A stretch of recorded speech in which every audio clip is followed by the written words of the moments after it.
Olá, amados. Hoje é 3 de maio de 2019. Vamos dar continuidade, né, no vídeo de Lu. Tá, vou virar aqui para vocês, certo?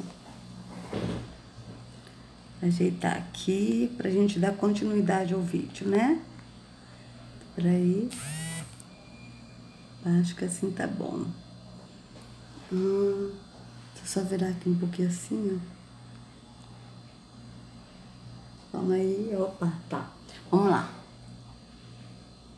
Você tá fraco, eu tô aqui para lhe ajudar em oração. Entendeu? O problema também é que a igreja também tá cheia de pessoas que só quer ouvir a nós, vem a nós, vem a nós, vem a nós, só tá preocupada com a sua barriga, com o seu umbigo. A maioria das pessoas da igreja estão preocupadas com seus próprios problemas, sendo que Jesus nos chamou para resolver problemas de outras pessoas. Mas buscar em primeiro lugar o reino de Deus e as demais coisas vos serão acrescentadas.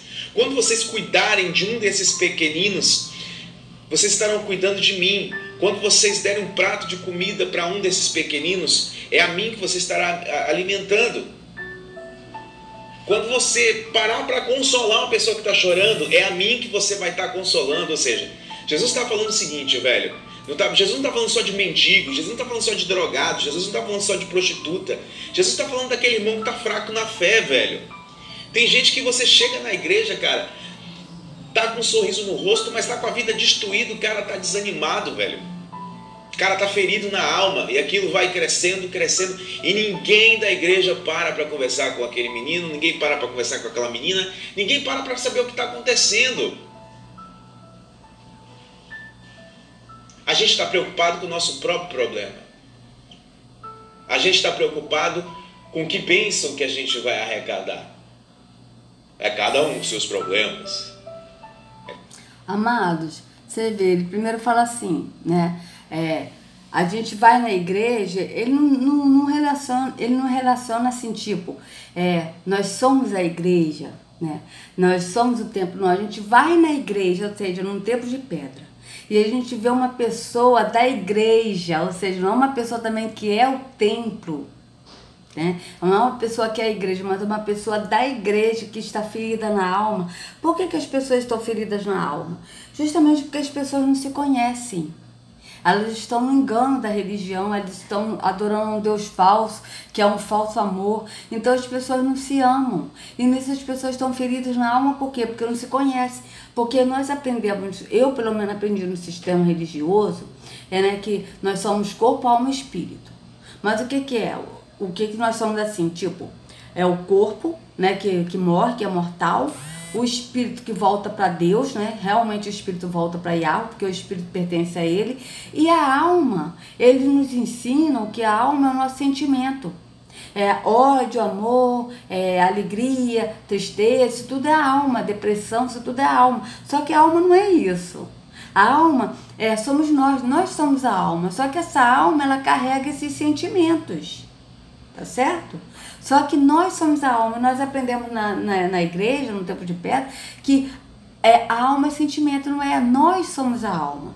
Então, como a gente a pessoa que está no tempo de pedra não se conhece como alma, não se conhece realmente como são e não conhece o verdadeiro amor, elas estão o quê? No engano da religião. Então, nisso, elas estão no engano de não se conhecer verdadeiramente. Quando a gente está no verdadeiro amor e que a gente está andando no espírito, nós aprendemos quem é a característica de Yahweh, quem é Yahweh, né? E nós passamos a andar nele. E nisso, quando nós andamos nesse amor, porque ele é amor, nós aprendemos a nos amar. Como alma, como pessoa, nós aprendemos a nos conhecer. Então é isso que faz a diferença. E quando a gente se conhece, toda tristeza, toda depressão, toda dor da alma vai embora. Por quê? Porque eu era assim. Eu era uma pessoa triste, infeliz. Eu era uma pessoa que eu me sentia muito rejeitada. Eu não me amava como pessoa. Eu me sentia assim muito diminuída. Eu era uma pessoa que me sentia inferior, eu não acreditava em mim, na minha capacidade, eu me achava burra, eu me achava feia. Mas depois que eu conheci o verdadeiro amor, que é Yahweh, Isso tudo foi por água abaixo. Por quê? Porque quando a gente está em Yahushua e quando a gente anda no caminho de Yahushua, que a gente vai a Yahu, porque é Yahushua que nos leva, nós passamos a nos conhecer como alma, como pessoa, e nós passamos a ter um objetivo na vida. Qual o objetivo? É a promessa que Yahushua nos fez, que é a vida eterna. Então, a gente não tem mais essa vida temporal, uma coisa triste, de depressão. Por quê? Porque a gente sabe que isso tudo aqui é passageiro, mas que o nosso futuro é eterno, com Yahushua. Uma vida alegre, uma vida alegre que Ele nos proporciona e que Ele nos dará. Então, tudo que acontece aqui nessa vida é passageiro. E isso não vai tirar a alegria que Yahushua nos deu, que é a certeza da vida eterna, da salvação para se ter essa vida eterna. Então eu gostaria de ler aqui com vocês Mateus 7, certo? Então vamos ler aqui Mateus 7. Não julguem para que vocês não sejam julgados, pois da mesma forma que julgarem, vocês serão julgados, e a medida que usarem também será usada para medir vocês. Por que você repara no cisco que está no olho do seu irmão e não se dá conta da viga que está no seu próprio olho? Como você pode dizer ao seu irmão, deixe-me tirar o cisco do seu olho, quando há uma viga no seu? Hipócrita, tire primeiro a viga do seu olho, então você verá claramente para tirar o cisco do olho do seu irmão. Veja, aqui ó, ele está falando isso aqui para quem? Para esses que estão presos no engano da religião, né? Os líderes religiosos que ensinam errado a escritura e que vai e fala para as pessoas, né, que estão num tempo de pedra. Olha, aquele ali saiu da igreja, está desviado, ou seja, está julgando. Então, cuidado com ele, porque ele está desviado, ele saiu da igreja. Então, não fica com eles não, tipo assim, entendeu? Se afastem deles, sabe? Isso aqui que ele está falando, ou seja, primeiro tira a viga do olho do teu olho para depois você tirar o cisco do olho do teu irmão. Tá certo? E a Yahushua disse claramente que não é para julgar. E as pessoas que estão presas no engano da religião, elas julgam, né? Elas se acham que estão certas porque estão no engano da religião. E por quê? Porque aprenderam errado. E estão ensinando errado. E acreditam que estão no que é certo. Tá certo? Então é isso que a Yahushua disse aqui, que a gente não deve julgar. Não dê o que é sagrado aos cães, nem atire suas pérolas aos porcos. Caso contrário, estes as pisarão e aqueles voltando-se contra vocês os despedaçarão. Ou seja, aqueles que não creem no que a gente diz, então não fica mais perdendo tempo com essas pessoas. Parte para outra, tá certo? O tempo é muito curto, a gente não pode ficar perdendo tempo com quem não crê. Peçam e lhes será dado, busquem e encontrarão, batam e a porta lhes será aberta. Quem é a porta? A porta é Yahushua, que ele está falando dele. Peçam e lhes será dado, busquem e encontrarão. Busquem quem é Yahushua, a verdade. Batam e a porta lhes será aberta. Pois todo o que pede, recebe. O que busca, encontra. E aquele que bate, a porta será aberta. Ou seja, aquele que bate, a porta será aberta. Aqui, os líderes religiosos, eles usam esse versículo, essa parte, para dizer, se você pedir, então vamos pedir carro, vamos pedir casa, vamos pedir isso, vamos pedir emprego, vamos pedir um marido, vamos pedir uma esposa, que Deus dará. Busque essas coisas. Não é isso que está falando. Ele está falando dele. Ele mesmo está falando dele, que ele é a porta. Ele é a porta estreita. E se a gente for a ele, a porta será aberta. Qual de vocês, se seu filho pedir pão, lhe dará uma pedra? Ou se lhe pedir peixe, lhe dará uma cobra? Se vocês, apesar de serem maus, sabem dar boas coisas aos seus filhos, quanto mais o Pai de vocês, que está nos céus, dará coisas boas aos que lhe pedirem. Assim, em tudo, façam aos outros o que vocês querem que eles lhes façam, pois esta é a lei e os profetas. Entrem pela porta estreita, pois larga é a porta e amplo o caminho que leva à perdição, e são muitos que encontram e são muitos que entram por ela. Ou seja, que é a porta estreita e Yahushua. Se a gente bater, a porta abre-se-á. Tá certo? Então, entrem pela porta. Se a gente entrar pela porta que é Yahushua, a gente bater na porta estreita que é Yahushua, a porta será aberta. Ele abrirá a porta. Então, ele abrindo a porta, entrem pela porta estreita que é Yahushua. Pois larga é a porta e anda para o caminho que leva à perdição. Qual é essa porta larga? É a porta da religião. Tá? É a porta da Universal, a porta da Batista, a porta da Nova Vida, a porta da Igreja Metodista, da Presbiteriana, da Igreja Católica, da Igreja do Templo Umbanda, do Espiritismo, de toda a religião. Essa é a porta larga. E são muitos que entram por essa porta, que é a porta larga e amplo caminho, né? E são muitos que entram e vão à perdição, porque essa porta só leva à perdição. E são muitos que entram por ela. Como é estreita a porta e apertado o caminho que leva à vida, são poucos que encontram. Por quê? Porque Yahushua, ele não é uma das portas largas. Tá certo? Você não vai ver assim, Yahushua, Igreja Universal, Igreja da Graça. Não, ele não está na porta larga, ele está na porta estreita. Ele é a porta estreita, ele não está na porta estreita, ele é a porta estreita. Né? E apertado o caminho, ou seja, você só vai entrar você nessa porta, você não vai entrar com cargos de religião, com fatos de religião, é só você que vai entrar por essa porta, tá certo? Cuidado com os falsos profetas. Eles vêm a vocês vestidos de pele de ovelhas, mas por dentro são lobos devoradores. Tá certo? Ele está falando cuidado com os falsos profetas. Ele não está falando cuidado com alguns que são falsos profetas. Não, ele está falando cuidado com os falsos profetas. Por quê? Porque todos são falsos profetas. O único verdadeiro pastor é Yahushua, não tem outro. Eles vêm a vocês vestidos de pele de ovelhas, mas por dentro são lobos devoradores. Vocês os reconhecerão por seus frutos. Pode alguém colher uvas de um espinheiro ou figos de ervas daninhas? Semelhantemente, toda árvore boa dá frutos bons, mas a árvore ruim dá frutos ruins. A árvore boa não pode dar frutos ruins, nem a árvore ruim pode dar frutos bons. Toda árvore que não produz bons frutos é cortada e lançada ao fogo. Assim, pelos seus frutos vocês os reconhecerão. Não viram ontem, amados, o vídeo que eu coloquei para a gente assistir do irmão Edinho? Seu líder não é pastor? O Agenor Duque amaldiçoando? Qual é a árvore que ele está? É a árvore boa ou é a árvore ruim? Entendem isso? Então a gente conhece os frutos. Pela árvore a gente conhece os frutos. Tá certo? Nem todo aquele que me diz Senhor, Senhor, entrará no reino dos céus, mas apenas aquele que faz a vontade de meu Pai que está nos céus. Muitos me dirão naquele dia, Senhor, Senhor, não profetizamos nós em Teu nome? Em Teu nome nós expulsamos demônios e não realizamos muitos milagres? Então eu lhes direi claramente, nunca os conheci, afaste-se de mim vocês que praticam o mal. Por que ele fala isso? Porque ele não habita em templos feitos por mãos humanas, nem tampouco o Pai. Ele não entrou em templos feitos por homens, então ele não está ali. E aí quando ele diz, em teu nome expulsamos demônios, qual o nome que ele expulsa demônio?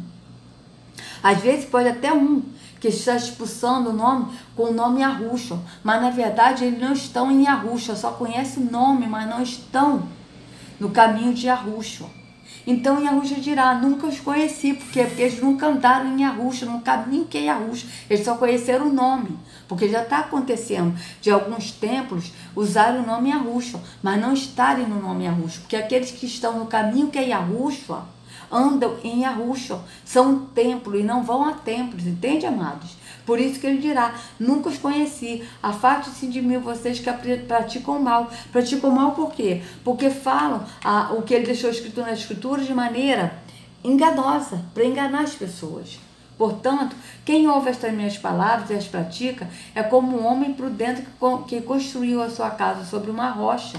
Caiu a chuva, transbordaram os rios, sopraram os ventos e deram contra aquela casa. E ela não caiu, porque tinha seus alicerces na rocha. A rocha quem é? Yahushua. Mas quem ouve estas minhas palavras e não as pratica é como um insensato que construiu a sua casa sobre a areia. Por que construiu sobre a areia?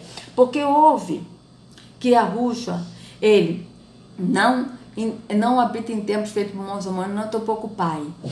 Ouve que Yahushua conta templos, que ele é o templo, né? E a pessoa continua ainda aos templos de pedra. Ouve de Yahushua, como ele mesmo falou aqui nesse capítulo, que ele é a porta estreita, mas prefere a porta larga, que é a porta do engano, da perdição, da religião. Esses, amados, estão construindo a sua casa sobre a areia. Caiu a chuva, transbordaram os rios, sopraram os ventos e deram contra aquela casa, e ela caiu, e foi grande a sua queda.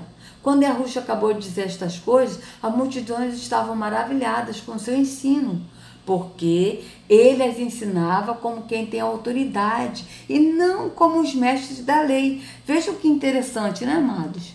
Os mestres da lei não têm autoridade, só ensinam o engano, né? E Arrucho não, ele ensina a verdade, o que o Pai ensinou a ele. Então aqui eu quero colocar aqui um vídeo para vocês, vou colocar só uma parte do vídeo, no rastro da serpente, o tempo das sombras cismáticas, tartares, gigantes e templo de Deus, tá? Vou colocar esse vídeo, depois eu vou colocar o link na descrição para vocês, tá, amados? Então vamos lá. Cosmologia, a base arquitetônica das catedrais, representam uma terra plana.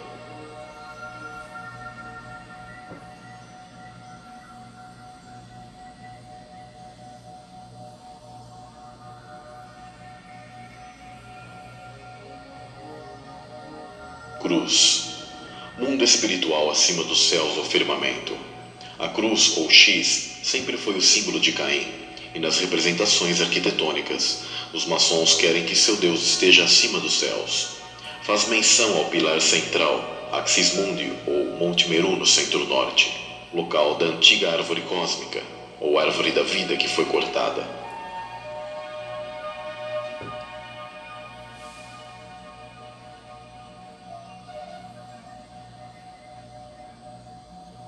Cúpula, ou domo, ou firmamento, revestimento que protege e blinda o nosso mundo.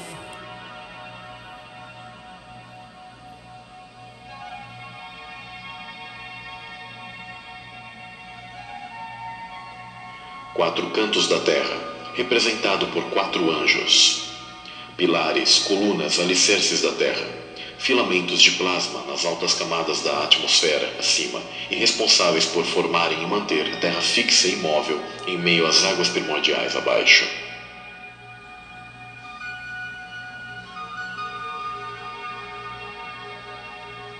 Submundo ou Sheol, ou Hades, Geena, intramundo, local subterrâneo, onde estão as almas e os anjos caídos encarcerados, geralmente o local onde ficam o altar e os fiéis. Por isso a Bíblia expressa repetidamente para não adentrarmos nesses locais profanos.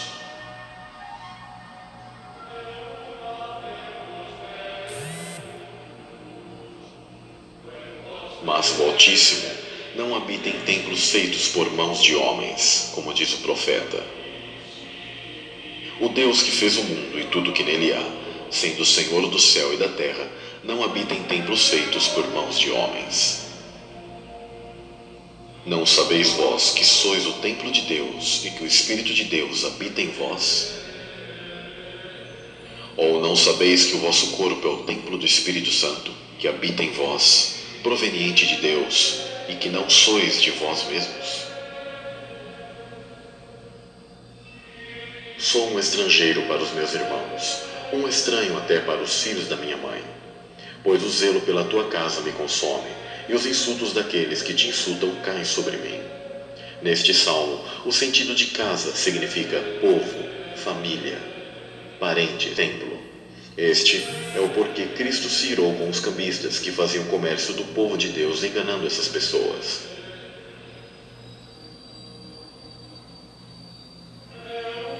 João 2, verso 17. Seus discípulos lembraram-se que está escrito: o zelo pela tua casa me consumirá. Ou seja, o cuidado, os ciúmes pelo seu povo lhe consumirá, e não sobre um templo.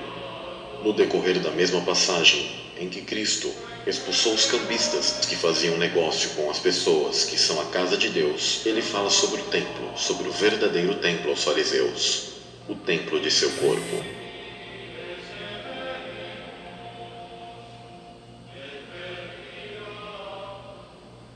A Páscoa dos judeus estava próxima, e Jesus foi para Jerusalém.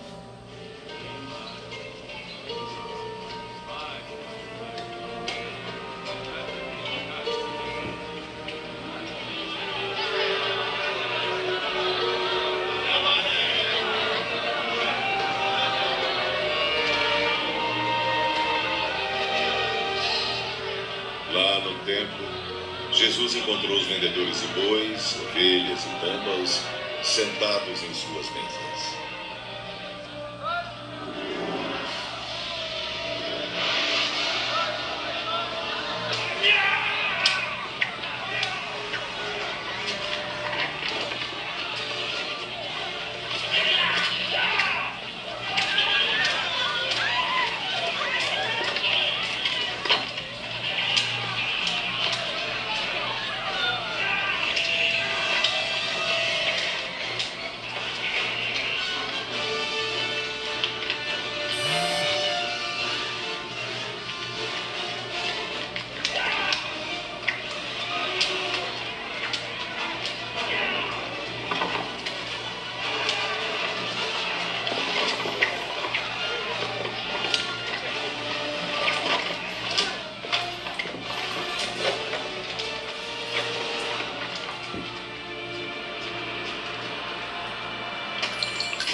parem de transformar a casa do meu pai no mercado. Que sinal nos mostra para provar-nos que tem direito de agir assim? Destruam esse templo. E em 3 dias eu o levantarei. Tu o levantarás em 3 dias. A construção desse templo demorou 46 anos. Mas o templo de que Jesus falava era o seu corpo.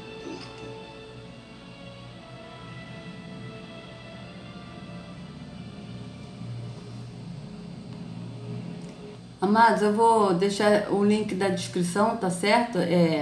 Esse vídeo aqui no link da descrição para vocês. Vocês querendo assistir todo, vocês já assistem, tá bom, amados? Que é interessante esse vídeo, né? E eu quero ler aqui com vocês 2 Timóteo 3,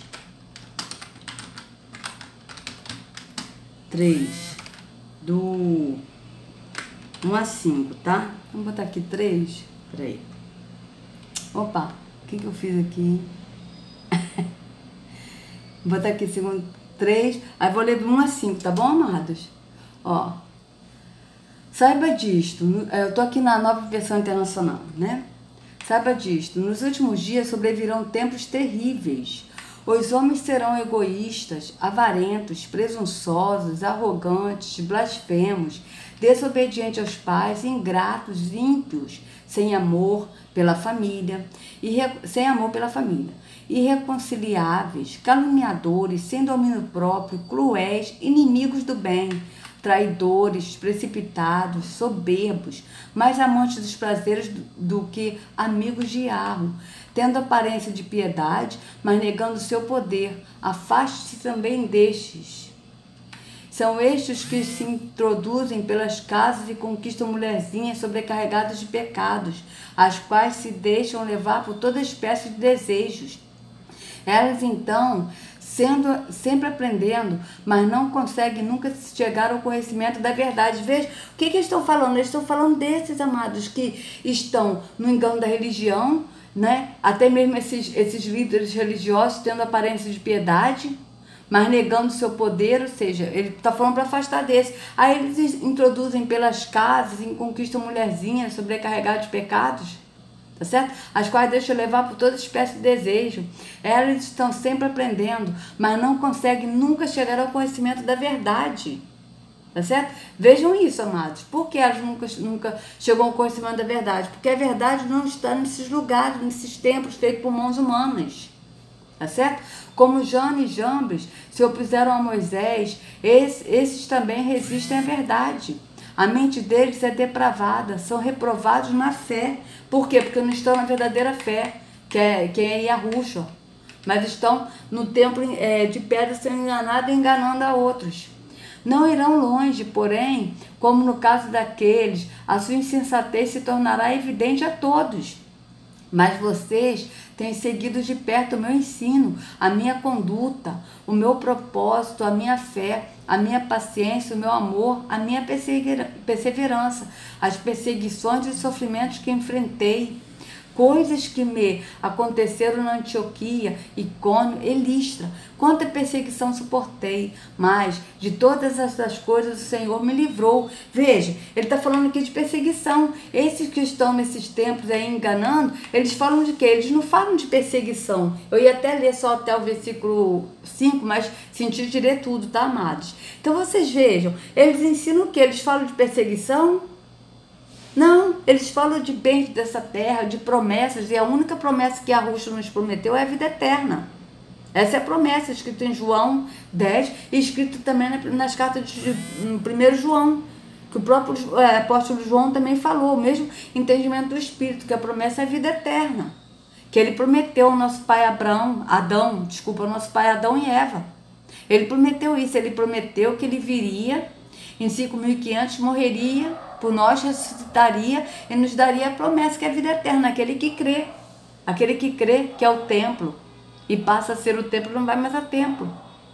Aquele que crê que o caminho é Yahushua, que o pastor é Yahushua, esse será salvo por Yahushua. Por quê? Porque quem salva é Yahushua, ele é a porta, né? Como a gente já leu em Mateus 7, que ele é a porta estreita, e em João 10 ele fala: eu sou a porta.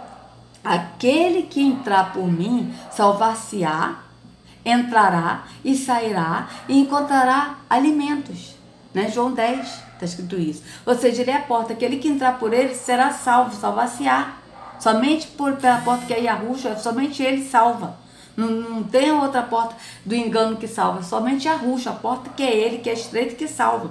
Então aquele que entra por a porta que é Yahushua, quando bate e Yahushua abre a porta, a pessoa entra por essa porta, ela entrará, salvar-se-á, entrará e sairá. Sairá da onde? Da porta do engano da religião, que é a porta larga.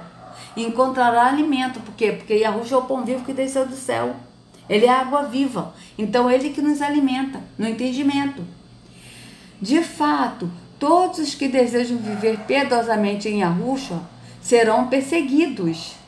Tá certo? Olha, ele está falando de perseguição. Os templos, esses líderes religiosos falam de vida boa nessa terra.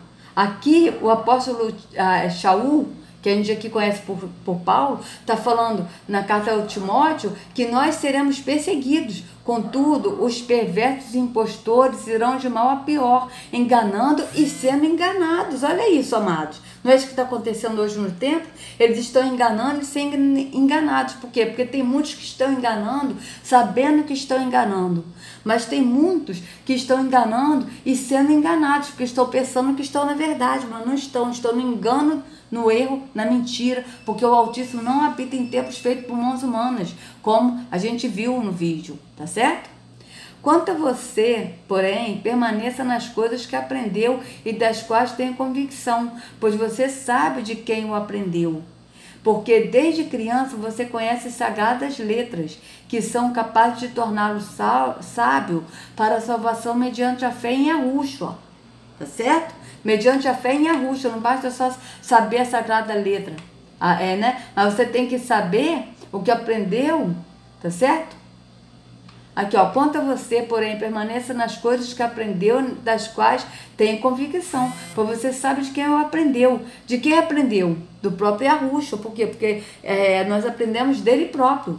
Porque desde criança você conhece as sagradas letras, que são capazes de torná-lo sábio para a salvação mediante a fé em Yahushua. Tem que ser mediante a fé em Yahushua, não adianta só a gente crer, né? E não estar em Yahushua. A gente tem que crer e ter a fé mediante a Yahushua. Toda a escritura é inspirada por Yahu e útil para o ensino, para a repreensão, para a correção e para a instrução na justiça, para que o homem de Yahu seja apto e plenamente preparado para toda boa obra. Então vocês vejam que interessante, né, amados? Então agora aqui eu quero colocar um outro vídeo para vocês, do irmão Rubens, né? E esse vídeo é interessante, amados, que ele fala sobre quem instituiu a igreja, né? É assim, tipo, qual foi a denominação que Jesus criou? Se tem essa denominação, né? Então essa é a pergunta, tá certo? Então vamos ver esse vídeo interessante dele, vou colocar o link também na descrição, tá bom? Segunda pergunta. Poderia ser resolvida aqui em uma simples e única palavra. Veja, a pergunta é, amado, Jesus pertencia a qual denominação? Né? Ele aqui fala Jesus, né? Mas ele sabe que o nome é Yahushua, mas ele coloca Jesus para alcançar aqueles que estão no engano da religião. Então aqui é a resposta. Mas certamente ficaria muita coisa por se dizer, e que eu penso seria de grande valia às pessoas saberem. O conceito de dividir pessoas em denominações, ele pode ser chamado também de heresias. E se você achar que eu estou brincando, mentindo ou qualquer coisa desse tipo, pergunte a um pastor que fez teologia e ele te dirá que a palavra divisão tem o mesmo sentido da palavra não traduzida, heresia. Heresia é igual a divisão. Então imagine você hoje que você considera o povo de Deus. Vamos falar, o povo evangélico. O povo evangélico hoje está dividido em uma única denominação.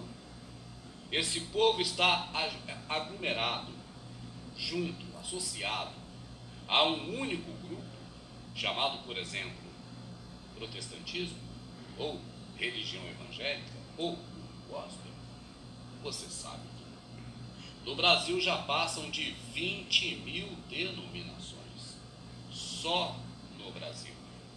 Você então pergunte a um pastor evangélico que fez teologia se a palavra heresia e divisão é ou não a mesma coisa.